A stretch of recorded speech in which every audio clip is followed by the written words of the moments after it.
Jacob Pittman, 25 years old. I'm from Greenville, South Carolina. So growing up, I had a good childhood. My mom kept us in church. We attended Christian schools. And pretty much I had a pretty regular life until my father passed in 2005.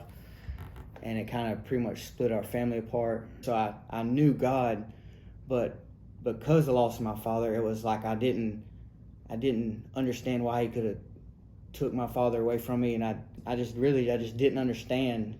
And also I was just like, if God really loved me, why did he let this happen? So it just kind of deterred me from God because I didn't want nothing to do with him. My brother and sister got really bad on drugs, and me and my mom just kind of she couldn't afford the house we were living at no more, so we moved in with friends, and it really just tore our family apart.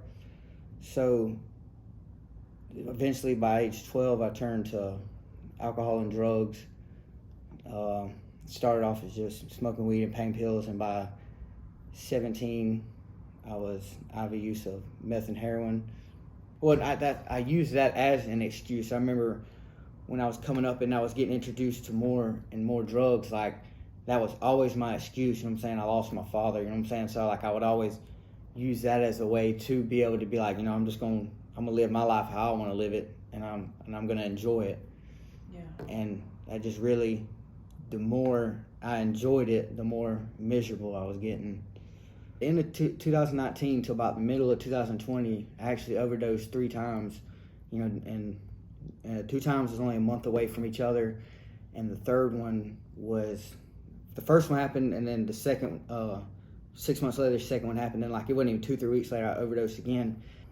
And I remember my life got so bad that when I winded up in jail this last go around, I realized that jail was such a relief for me, because my life, the noise of the world was getting so loud that me being in jail and only having to worry about eating and sleeping just really was just such a relief. So I remember thinking like, wow, like my life has really, really gotten really bad to where I enjoy being in jail rather than being out in the real world.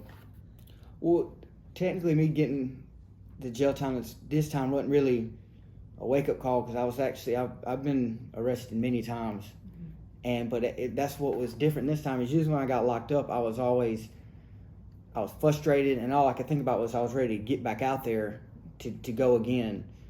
And this time when I got arrested, it was different, because like once I was able to get settled in after a week, and all the drugs were coming out of my system, I was able to realize like that what I was doing wasn't, I was wanting to have control over my own life, and I was getting absolutely nowhere and miserable. So I remember just sitting there and just being like, I guess I've done enough it my way. I've gave enough try my way, and it's just making my life worse and worse. And not even with the charges and stuff like that. I'm just I got to a point of like real self-hatred. Like I just didn't like who I was or who I was becoming. I didn't like what I was known by. And I was able to see like all my friends out there I've lost at least 3 friends to overdoses and a lot of other ways, and I really just didn't understand how I was still alive over 3 overdoses, and they wasn't here, no longer here. And it was easy for me to be able to see, like, even though I really would curse God, and like I would kind of mock him, like in my head and out loud, but for some reason he still loved me enough. I was really able to realize he still loved me enough through all that. Like, obviously I guess he's got to have more for me in my life, because if I've overdosed 3 times and I've totaled in a little bit of span I've been alive, I've totaled 6 vehicles and and it's just, he's always had his hand on my life, when really, I wouldn't, the way I kind of treated him, I wouldn't have did that for nobody if they were treating me like that. And so when it was time for me to get out, because my public defender come and see me, and I was thinking I didn't know I was going to get out, and he was telling me, I was going, for these charges here, I was going to get on probation. And I was scared because I didn't want to go back to what I was doing. So I remember I called my mom and asked her if she could pick me up, because I told her I was going to Overcomers either way, but if I left walking, I would never make it there. And luckily, by the grace of God, she come pick me up, and I stayed with her until I was able to actually get into Overcomers. What really had me excited about Homes of Hope was when I was in the Overcomers, Lloyd, Kate, and Justin come over there and served us breakfast, and just seeing the guys in there who were cooking us breakfast that Saturday morning with they just looked genuinely happy, like they had a smile on their face. And I already knew that Homes of Hope was the direction I was wanting to go into, but just seeing that, I was like, I ain't never been genuinely happy except for when I was a kid.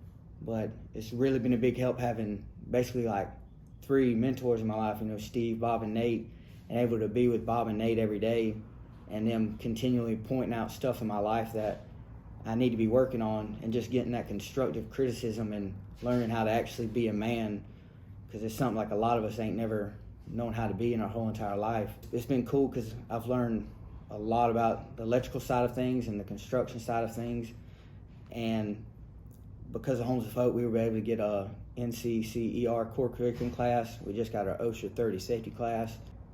Y'all just offer so much. It's really awesome what Homes of Hope does for us, because it really makes you want to try when you see all the people that's wanting to help you along the way. I guess what I would like to tell the donors is like what they do is a big part of this ministry, because they help y'all be able to take broken men and try to actually give us a life, like actually be able to have a second chance or a second go at things, and it helps us really to be stable, to anybody can get sober, but to be able to stay sober.